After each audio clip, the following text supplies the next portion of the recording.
Okay, congratulations. You got your 401k established, you've established your checking account.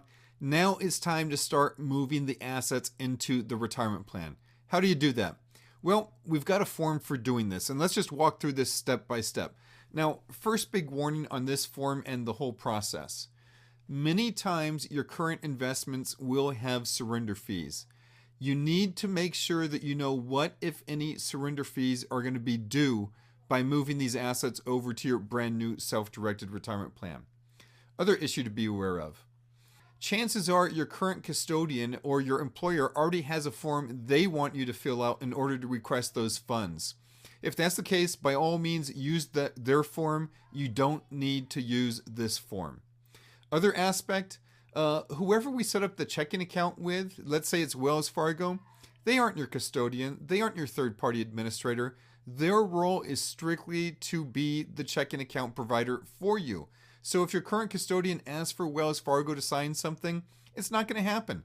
You are the trustee of your 401k plan, and it's you who's going to sign and provide that document. Final aspect, you cannot roll over or transfer a Roth IRA into your 401k. Yes, this 401k has Roth features, but you can only transfer or roll over a Roth 401k account into a Roth 401k account. You cannot transfer a Roth IRA into a Roth 401k. So with all that, let's just get down to the meat of the matter. Right up top, we have participant information. That is you. You are the participant. Really simple stuff. Fill out your name up here, your social security number, your phone number, fax number, street address, city, state, zip. Boom. That was easy enough.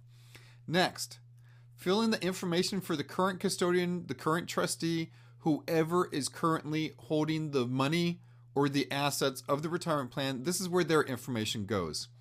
So you put in their name, your account number with them, and then put in their address information in this area. Then we get down to, what are you asking them to transfer? What are you going to ask for them to move directly to you? Well, if you want to have them liquidate all the assets in the account and then just send you the cash, go to area A, to section A. And what you would do is say, please liquidate all assets in my account and either A, wire the proceeds to the bank information below, that's down here, or mail a check using the information in section C below. That would be over here. So that's if you want them to liquidate everything and just move cash into the account. You would then check this box, and then you would also select how you want the funds to get there, either by wire or to have them mail a check. Section B. This is if you only want to move a portion of the assets. Let's say that you got $200,000 sitting inside a retirement plan and you only want to move $25,000. You would say, please liquidate $25,000 and wire the proceeds using the bank information below down here, or mail a check using the information in section C below. That's right here. Or alternatively, let's say you had 100 shares of IBM and you only want to sell off 25 of those shares and have the proceeds of the 25 shares moved over. Please liquidate 25 shares of IBM and wire the proceeds or mail a check. So that's only if you want to have a partial transfer. Alternatively, if we're talking about you already have a self-directed IRA, or the custodian is holding real estate, a promissory note, I don't know, it's holding some asset that requires a legal title, then you're going to go ahead and mark section C, and you're going to say, please retitle the following assets into the name of my 401k. And you're going to give them the name of the 401k. What's the name that they're going to retitle those assets? So you're going to mark this. If you already own real estate inside of your retirement plan, you're going to have them retitle the real estate in the name of you, comma, trustee of the XYZ 401k PSP, the name of your 401k, FBO, your name. That's what you're going to do.